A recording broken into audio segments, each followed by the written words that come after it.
Okay, we are live now. Recording has started. Welcome again to another session. I am your humble host, Paul Alabi, King of Personal Finance, the one who's able to pay off over 70K of credit card debts and personal loans, who took his credit score from a low of 643 all the way to 812, and who has over $220,000 in credit card limits, plus my business lines of credit. I'm going to be sharing with you the principles of budgeting excellence and success.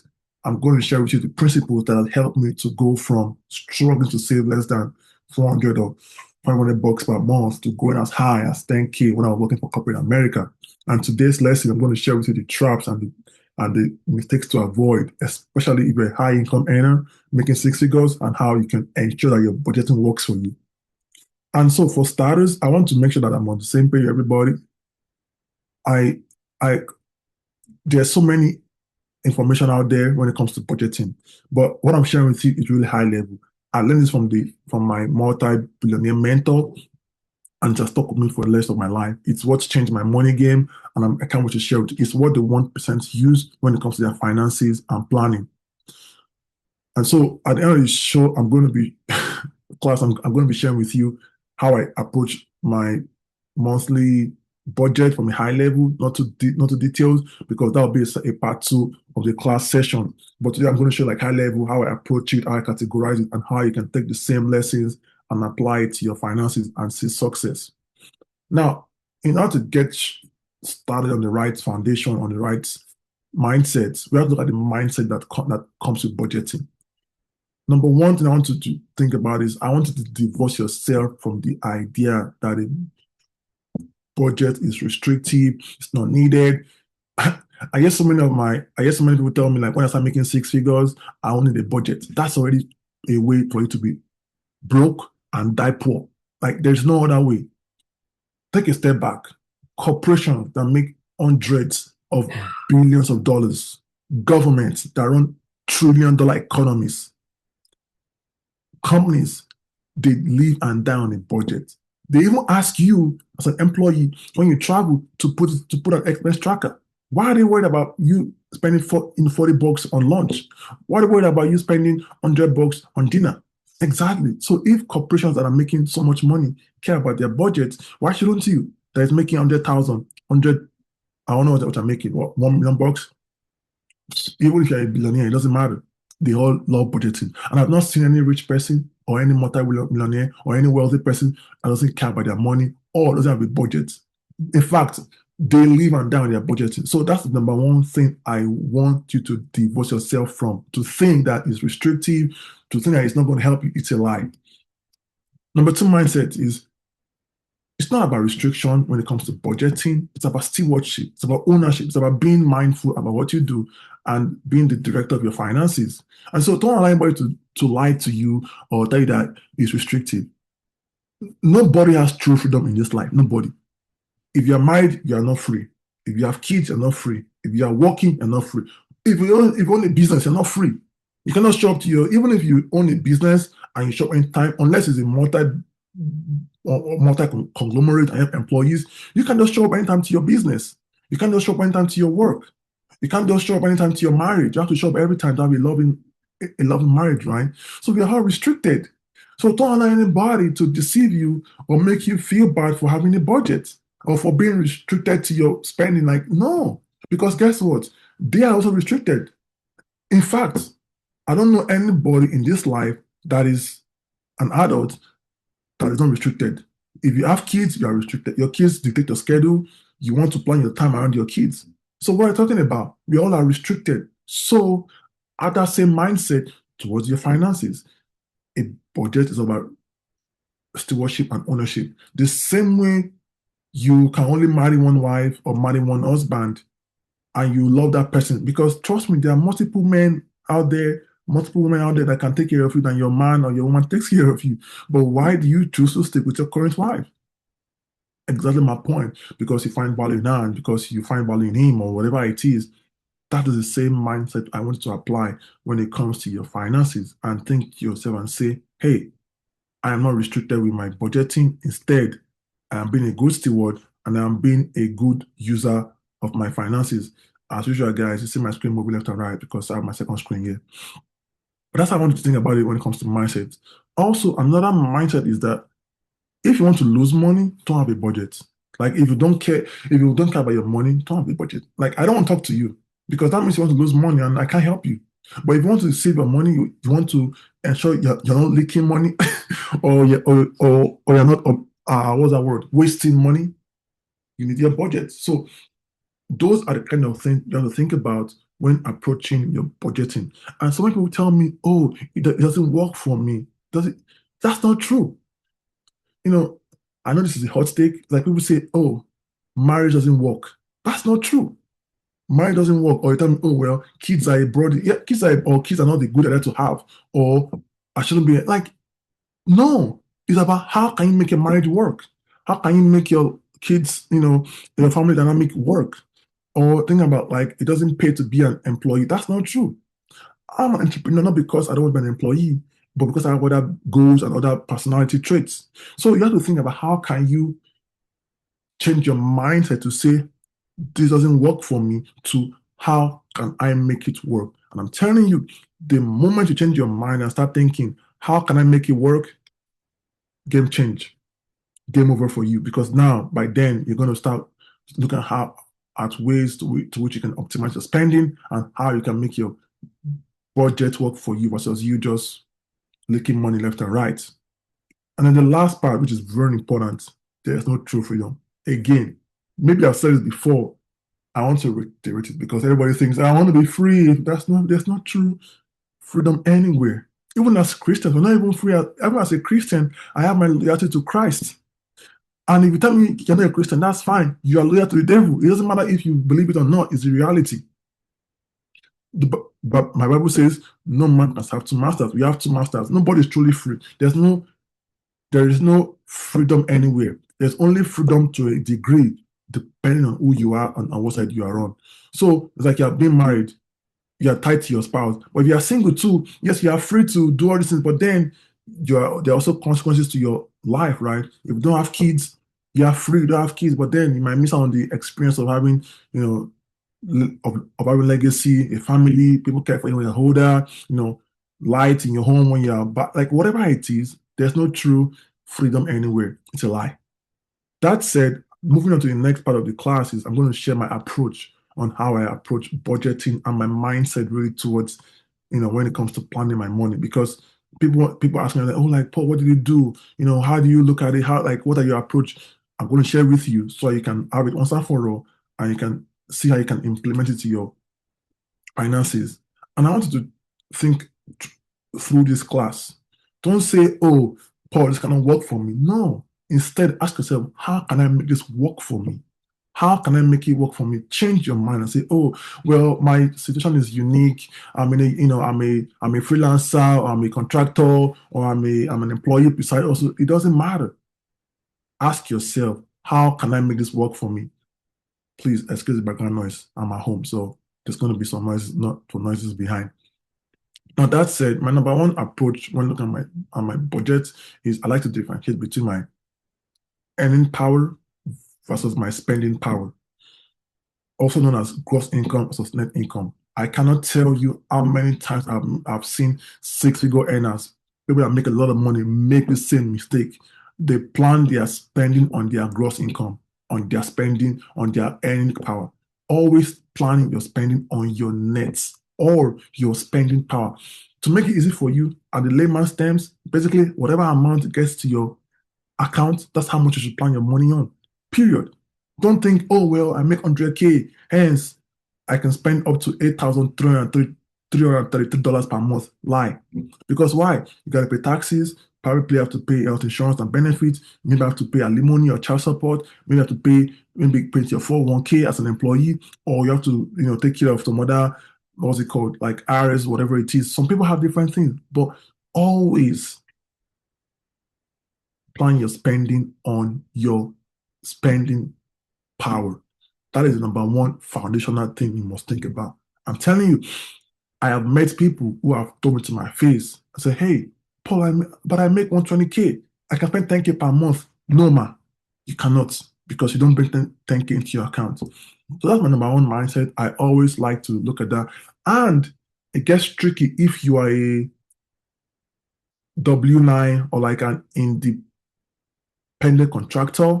So that means you get all your money initially upfront, and then at the back end, you tackle like IRS or taxes. You have to plan for that too at the back end. That one is another class entirely. I'm going to teach you how to do that. But you have to always think about how can I leave some money behind for taxes or for other deductions that I have to take on at the end of the year or the next fiscal year. So that's my number one thing I look at when I'm looking at my my budgeting. Number two is I have financial goals. Before I spend any money, I'm thinking about what goals do I want to achieve for that month or that year. Every year, I have either two goals: either I save my money or I lower my debt. That's it. That's my goals. Either I lower my debt coverage or I increase my net worth. Either ways, I increase my net worth. You can increase your net worth by either saving more money or by paying off more debt. I still have some student loans I'm trying to take care of. My wife's loans is there, so we're trying to work that through. But like credit card, personal loans, we like to, that's not something that we're taking care of right now, or I like to say focus on, because we're looking at other things. But I have financial goals, and my financial goals translate to a monthly basis. So from my earning power, my next step is thinking, what are my financial goals? How much do I want to save in this month? How much do I want to put away for debt payments? How much do I want to put away for my investment? Financial goals. I always have financial goals every month. And that is the difference between me and both those who are broke. Because you know why? They spend all their money and then they think about financial goals. But for me and the rest of 1%, we think about financial goals first and then spend the rest. See, there is a massive difference between both. Let us sink in. Financial goals first and then spend the rest versus spending what you have and then saving what's left. That is a recipe for disaster. And number three that I like to think about when I'm working on my budget is honesty. Like, I want to be honest with myself. I'm not doing it for anybody. I'm doing it for myself and my family. What is important to us? What matters most to us as a family? What matters most to us as a couple? And just being honest with yourself, be transparent. How much do I bring in? What are my goals? How much am I owing? How much do I want to save? What do I want to put out for investment? Whatever goals I have, I'm very honest and transparent about it. Then, once I have those things, then I can now go into the part of building my budget, which is part four, pay myself first. So that means an example. I'm going to share my screen here so you guys can follow me on a rough notes on a high level. Let me see. Share my screen. I like to use Excel.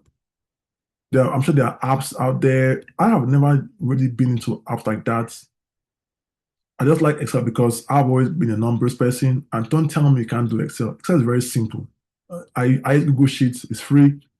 I do it just to help me out with myself. I don't have to worry about anything. I just literally just put the numbers in and then it just basic mathematics, basic calculations that can be done. And I just track it on a monthly basis for me. So when you talk about like, financial goals or paying yourself first, what I like to look at here, like just to give you some more context, let me see, I'm sharing my screen right here. Let me see, sharing desktop to type yes in the chat if you can see my screen. Type yes, type yes. All right, type yes, type yes. Okay. So just from high, like I just quickly, like I said, my spending earning power is $10,000 per month. Let's just give for easy mathematics. That's $10,000 per month. And then my spending power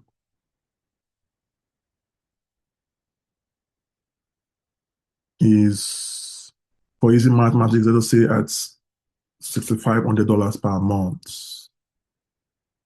So that makes it easy for me. So that way, just basically Excel. And then now I know how much I left. And like I said, my next thing I want to do is what? Think about my goals. What are my financial goals? So let's say in a month, I want to be saving. This is where again, you have to be honest with yourself. Say, okay, you know what? The difference is I want to save 2K per month. I want to save 2K per month. That's what I want to save.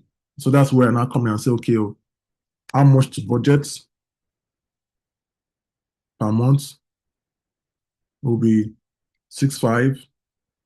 minus 2,000 minus $2,000 because I want to start saving for my financial goals. This is how I literally start it every month. I say every month, financial goals equals to $2,000. That's it. Now, like I said, the difference between me and the folks that are broke is that they think like, oh, let me budget on this 6-5 and then whatever is left, I'll save it. That's why you get broke. That's why you get struggle with your financial goals because then you pay yourself last. But for me, I want to pay myself first. And so based on this, I know that going forward, this is how much I'm going to spend on my monthly expenses every month. This rest can either go towards this can go towards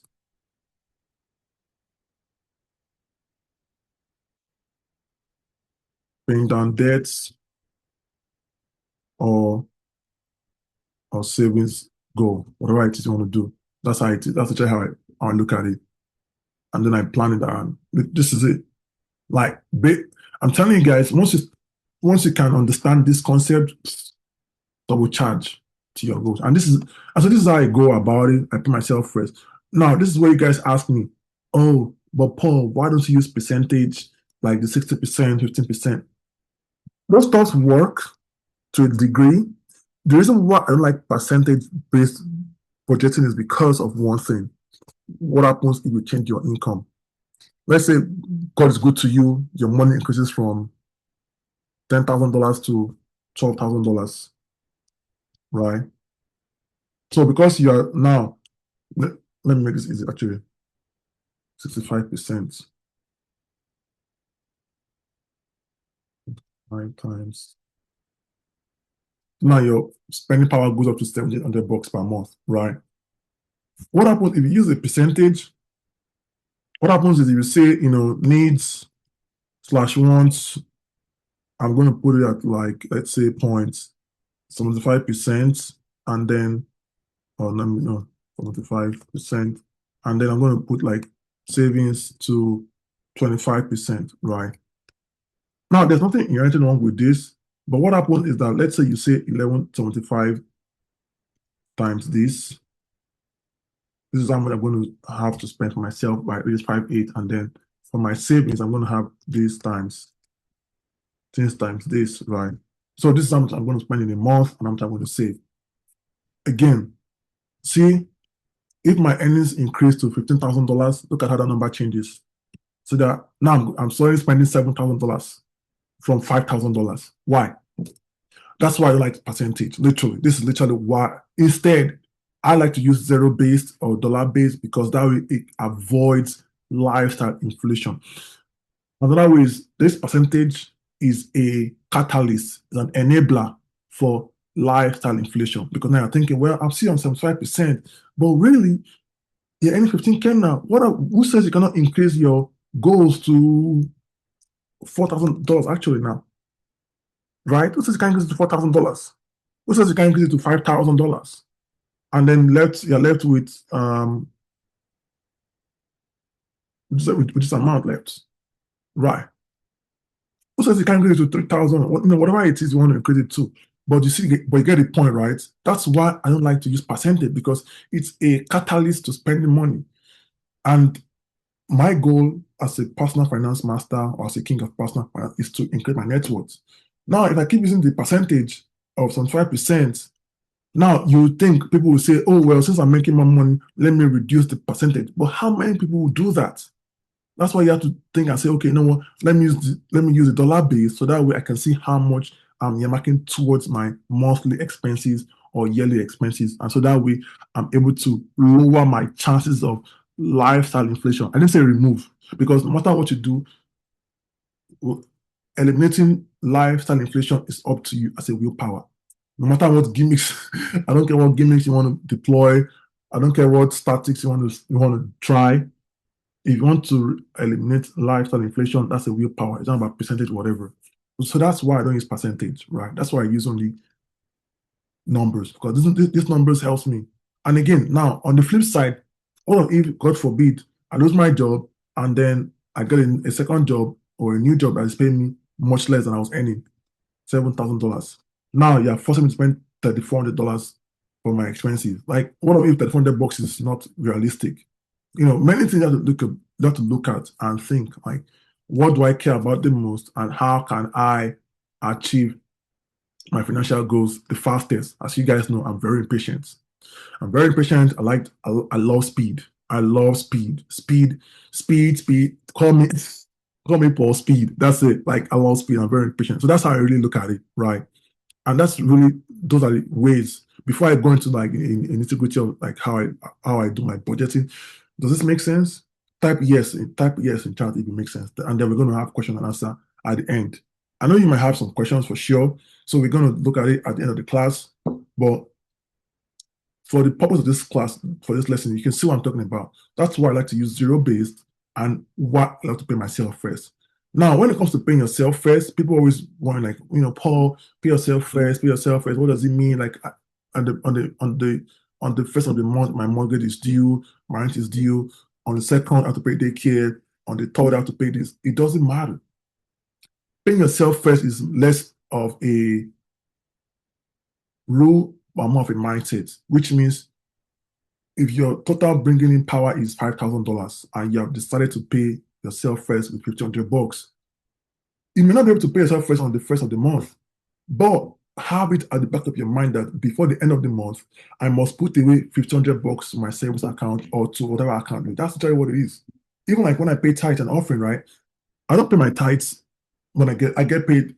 Oh, I rephrase it back. When I was in corporate, I wasn't paying my tithes on my first paycheck because when my first paycheck came, I had bills to pay. I had my rent to take care of. I had like car gas and like groceries. So it wasn't realistic for me to take out my tithe from my first paycheck. But second paycheck, best believe I took out my tithes and I took out my savings. So at the end of the month, I was paying myself first regardless. It doesn't matter to me.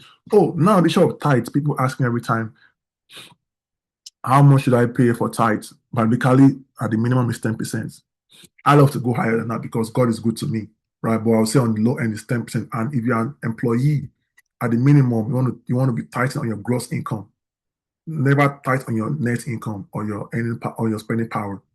That's giving God the drenches. God wants the best. How can you give God money after the government has taken their taxes, the government has taken their, or your employer taking their 401k, child support? No, you don't do that with God. You give God the best. So you give God the chunk. In the Old Testament, God was giving like the fattest lamb with no blemish, spotless. The lamb was literally set aside every month, the best of the first fruits. So never pay tithes on your net income, always pay tithes on your gross income. And so if you're a Christian or you believe in that, that means actually your spending power goes lower because now when you remove an example, tithes is at the minimum of 10. Some people like to tithe more, this or 10% of this, and then so now your real left to spend is this minus this. So that means you literally are left to budget on, budgeting money on 38.50 bucks. Right. So that's and people say, oh, it's a lot of money. Can I give God 5%? Look, I'll tell you this. I have not seen anybody that faithfully tithes and has money issues. Now, of course, don't mistake poor financial stewardship with that. But I'm telling you the truth. Like, even when it's tithes, I say tithes. Like, it's for me, it's non-negotiable at this point because God has gone, and God has been so good to me. The way I changed my mind, and this is one of my billionaire mentors' thoughts in the class, and I love it. It's like, think about tithing as an investment. It's an investment, and it's the truth because God will never owe you. God will never owe you. And I know people can tell me all day, well, I have pastors that spend the money to buy private jets, buy jewelry. What is your business? What is your business? Let them be, and let God be the judge. Two wrongs, my mom always told me this, two wrongs don't make it right. Let God judge the pastors and the ministers and the bishops with how they spend their church tithes, but you don't be found wanting. I can preach on this all day. This is not a class, but hey, I'm telling you, if you are struggling with your money, and you don't seem to make a breakthrough, are you tithing faithfully? Now, don't tithe this month, tithe next month, don't tithe. No, consistency. Consistency makes the day. That's how God wants it to be. And to be fair, God gave us 100%. What is only 10% to give back to Him? That's my one piece. But hey, do you? I'm telling you the truth. In fact, I can talk all day about tithing, the miracles, the benefits, the importance, but let me not preach. This is not a preaching class. But yeah, this is literally what it is, right? So that's how I look at it, right, for my finances. So let me pause here and repeat it again. The four things I think about when trying to work on my budget is: number one, I earmark my spending power from my earning power. Number two, I determine my financial goals before I even plan on paying any bills. My financial goals: how much do I want to save this month or this year? Number three, very important. I'm very transparent. I'm very transparent about my money, and I know what I want to be. And number four, I pay myself first every month. I pay myself first regardless, unless something happens, like it's an emergency, which most times shouldn't happen. I'm always trying to pay myself first. Now that you have that, let's look at a mimicking, like what my family uses when it comes to budgeting, and I'll show you like how I look at it in terms of like my category of spending and how I use Excel sheet literally. Let me see if I can find it right here. Family finances, literally. Yeah. I literally just do this like my family. And that's why I like Excel. It just literally like shows me. I've been keeping this for years, man. Let's see. Let's see how much I've had this for. See, I keep all my stuffs here, man. And see, I've had this from 2021. See, I've been keeping this tracking. So that's like I can always go back and look at things. But let's just look at one random month, for example, just to show you what I look at here, and then what I look at here. This is an example of like our cash back then, 11K or whatever it is. But this I really look at my budgeting. Now, some people think, I won't lie to you, some people think like, let me see if I can do a quick mimicking for easy analysis in a new sheets, because this is not a good example, right? Let's see. Okay, new sheets. And I copy and I can change the number so that it makes more sense. So how I look at it is, I look at the forecasted amount I want to spend a month. I look at my breakdown of what, like the categorization and what it entails. How much do I really spend that month? And to see, did I end it on a high or on a low? Like, was I off on my forecasting? And this is a really good way to look at it. And again, it's very simple. Look at it. This is why I love Excel. Very easy for me to like tweak and play around with. This is actually is for the purpose of simplicity and scalability. Let me just spend a cash of, let's say a family brings in $10,000, right? So 10K to the individual. Now, using my initial assignment here that I said, what do I do first? I take out my tithes and my offering. So that means in reality, what I'm spending money on right now is, my spending power is $9,000 per month. That's it. That's what I literally do. It costs $9,000. Why did you give me an error? Spending power equals to formula pass error 9,000. Okay, 9,000 bucks. And so I now determine from here. If you look at it here, I have a place I put what? Let me see. Depreciate. This is what net cash surplus. Right. This is what I used to look at and say, hey, I want to always have a surplus of this. Right. Sometimes I have excess. Like in this particular time, I chose a 3K surplus, but I always end up with more than that because I had to cut my cost. But let's say my financial goals for the year or for the month is equal to 3K per month. So that means my budget power is really this minus this. That's literally what I do. That's it. So I'm not supposed to spend more than $6,000 per month. Now my goal is to go find out how can I mark 6K across my category of spending. And this is where people get carried away. Instead, they say, "Oh, I can spend $9,000. Let me go This amount is what literally informs my whole my whole life spending. So my rent, I forecasted my rent at 1625. Utilities at $400. This and this and this and this. See, I took out tight as $2,000 anyway. Some people put tight. I put tight here as well. Let's say I put it here as. Some people don't put tight. Some people put tight. I like to put tight just to see how much I'm paying every month. Let's say I put tight here. I'm making 10K. That's at $1,000, right? So my real my real spend should not really exceed what. Actually, I take it back. I made a mistake here. My real spend should not exceed five. I don't know. Let's say tithes equals to 10% times $10,000. So that's 1,000. So my real budget power is equal to 9,000 minus financial goals minus tithes. It's 5K per month. That's it. So I should spend more than 5K per month. This is what I should be spending at the max. This is literally how I'm able to achieve my goals. This is literally how I was able to pay off $70K per in credit card debt and personal. This is how I was able to save whatever money I was able to save. This is how I was able to achieve the goals I wanted to achieve. And this is how I'm actually building my financial pathway towards wealth. This is it. Like I tell myself every month, I'm not spending more than 5K per month. And so my job is to go figure out how can I make this 5K stretch as I look at rent, my utilities. So I start first of all with the forecasted. Forecasted. I can look at this, how much should I spend? So right now, give or take, let's say this is how much total spends already at $5,000. Boom. So right now my spend is at $5,000 per month. But see, I need to be at 5K. So my job is to reduce $68 so this can be at 5K. But mind you, some people also have yearly expenses. If you own a house, or maybe you have like a what's it called? You pay like taxes for your car, like every year, or you pay for your what else again? What expenses do you have? Some people like to do it. There are two ways to go about this. I like the way of having a separate budget for yearly expenses and one for monthly.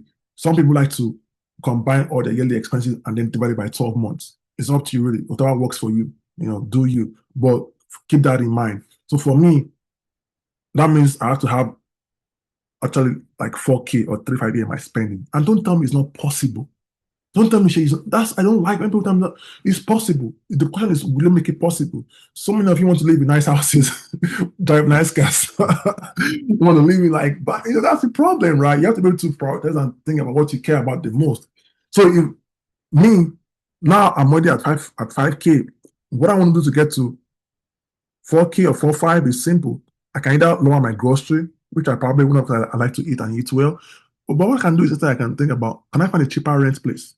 So maybe instead of paying 1625, I can pay $400 in rent. And boom, I'm at $4,800. That's it. And so I like to categorize, like I said, right? So I have my rent, utilities, grocery, phone bills. This is like my wife and I chill money. I put on money for gas. This is like for trip. This is actually not a good one because this is confusing. Church trip. Let me take this one out because this was my tithes. Home goods basically things like laundry. I'm buying things like detergent for the home or whatever is not grocery. I like to separate it. Just it helps me to plan and then daytime, and that's how I'm able to say like what. Right now I'm at what $4,500. This is literally how I do it. Like this is it. There's no magic to it. And then every time I spend a big amount of money, I have my breakdown side where I put on the list of everything that I spend on a monthly basis. And that's how I'm literally tracking. So total spend so far, my forecast is $4,400. Now, did I really spend $4,400 in the month? No, I spent $6,000. So that's not good. So my job now is to look at where did I go above my budget, right? Okay, no, let me lower this title is $1,000. And then unplanned expenses came up. I have to be careful. But basically, I'm at $5,000. Now, like I said, I have to go deep into this another time, but this is how I try to do it for my budgeting, and this is how I'm able to achieve my goals. Now, I share more of this, and I go into more like you guys are in the coaching program. But for those on YouTube, I do more of this on my coaching program. So apply to join, and I'll see you in the coaching program. But this is really how I look at my finances and how I'm able to achieve my goals. Now, that said, next thing people I want to tell people is, you want to avoid the following traps when making your finances, when making your budgeting work for you. Number one is, like I said, never mix up your earning power with your spending power. Always, always budget on your spending power. Always. Number two, not be consistent. I'm telling you, like, even right now, I'm fighting my wife on consistency. Just keeping track of your spending is very important. Not just this month, I don't feel like doing it, I'll do it next month. No, you have to be consistent because what you put in, what you get out. Always remember that. Number three trap I see is people like to use multiple accounts, and so they can't keep up. They have like 4 credit cards and 2 checking accounts for their monthly expenses. Unless you are a pro like me or some other people, I don't think you should have more than 2 accounts. Highest 2 accounts. One checking, maybe one credit card. Credit card maybe for rewards or for cashbacks. But you also have one account so you can see it through the lens. Now, once you're a pro, you can manage your money very well. You're very good in your thinking and your spending. Please use an account. Like I can use 5 accounts because I can keep track of everything one by one. So unless you're at that level, do not use multiple accounts. And number four trap is when you go off budget this month, if you don't have a good system to come back on track, you're going to make a mistake. So you want to think about those things as you are working on your budget and trying to grow your budgeting skills in terms of being an excellent personal finance master. I have to stop here so we can have a time for Q&As, and then we're gonna have a part two for those who can delve deeper into my own budgeting and why it works for me and how I can apply the same mindsets to yours. Look, you don't have to use Excel sheets. You can use what's it called, apps. Some people have like daily planners. Whatever you use, just make sure that at the end of the goal, your goal is three things really. Number one, my spending power is what I'm budgeting on. Number two, I am putting myself first with my financial goals. Number three, I'm always paying myself first consistently. If you do this every time, I guarantee you, whatever goals you want to get, whatever things you desire, you're going to get them over time. So if you like this video, I'm going to pause the recording now for question and answer because I'm going to put it on YouTube. Comments, questions, or share with someone that you think might like it and may have help for it. Or if you want to join the program, I'm going to put a link in the chat. I'm going to put a link in the YouTube description for you to apply and join and see if you want to be a part of us. Until next time, bye for now.